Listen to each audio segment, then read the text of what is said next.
Hello friends, welcome to my channel Utpal's blog. আজকে এই উৎপলস ব্লগে আপনাদের সবাইকে স্বাগত। আজকে আমরা তৈরি করব ফুলকপির তরকারি। তো চলো, ফুলকপির তরকারি তৈরি করার জন্য প্রথমে ফুলকপিগুলোকে কেটে ভালো করে ধুয়ে নেব। এরপর আমরা কড়াইতে সামান্য তেল দিয়ে সেখানে ফুলকপিগুলোকে ভেজে নেব।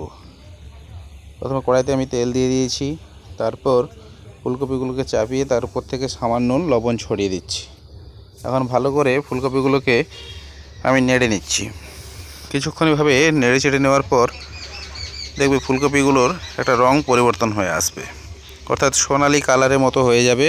তখন এই ফুলকপিগুলোকে আমরা আলাদা করে তুলে রাখব। এখন মোটামুটি ফুলকপিটা দেখতে পাচ্ছি বেশ সোনালি কালার হয়ে এসছে। এখন তোমরা দেখতে পাচ্ছ রংটা পরিবর্তন হয়ে গিয়েছে। এই ধরনের সময়ে এটাকে আমরা তুলে আলাদা করে রেখে দেব। এখন আমি এটাকে তুলে আলাদা করে রেখে দিয়েছি।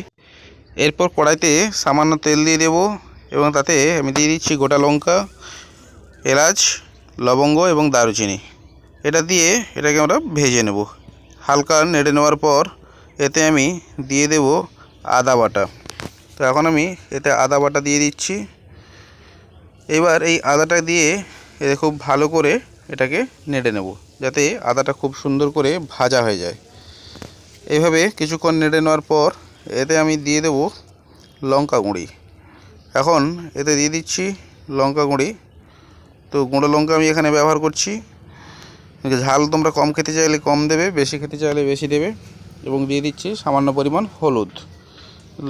লঙ্কা আর হলুদ এগুলো সব ভালো করে এটাকে এখন আমরা মিশিয়ে নিচ্ছি। এরপরেতে আমি দিয়ে দিচ্ছি এখন চারমগজ, পোস্ত আর কাজু বাটা। এটা আমি একসঙ্গে পেস্ট করে রেখেছিলাম, এটা এখন দিয়ে দিলাম। এভাবে পেস্টটা দিয়ে দিলে ভালো করে একটু গ্রেভি হয়ে যাবে। তারপর এতে আমি দিয়ে দেব সামান্য টক দই। এরপর এই টক দইটা এতে দিয়ে দিচ্ছি। তোমরা চাইলে ফেটিয়েও এটা দিতে পারো, আমি এখানে সরাসরি দিয়ে দিয়েছি। তারপর এটাকে দিয়ে ভালো করে এটাকে মিশিয়ে নেব। এখন হালকা আঁচে এভাবে নাড়তে থাকবো এবং কিছুক্ষণ পর ভেজে রাখা যে সমস্ত ফুলকপিগুলো সেগুলো আমি এতে দিয়ে দিলাম।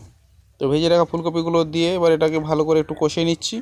দেখো সুন্দর করে একটু বেশ মাখা মাখা হয়ে গেছে এবং ফুলকপিটাও আগে থেকে যেহেতু কষানো আছে অর্থাৎ ভাজা আছে, তাহলে আর বেশিক্ষণ এটাকে নাড়তে হবে না। এইভাবে আমরা কিছুক্ষণ নেড়ে চেড়ে নেওয়ার পর এতে আমরা দিয়ে দেব জল। এবার সামান্য জলটা আমরা দিয়ে দিচ্ছি। জল দিয়ে এটাকে তোমরা চাইলে ঢাকা দিয়েও রান্না করতে পারো, এমনি খোলা এসেও রান্না করতে পারো। এভাবে কিছুক্ষণ রান্না করে নেওয়ার পর যখন এটা বেশ গ্রেভিটা ঘন হয়ে আসবে তখন আমরা এতে দিয়ে দেবো সামান্য সরষের বাটা। এবার এই সরষে বাটা দিয়ে এই পেস্টটাকে বেশ ভালো করে এটাকে ফোটাতে থাকবো। হালকা আঁচে এটাকে তোমরা বেশ ফোটাতে থাকবে।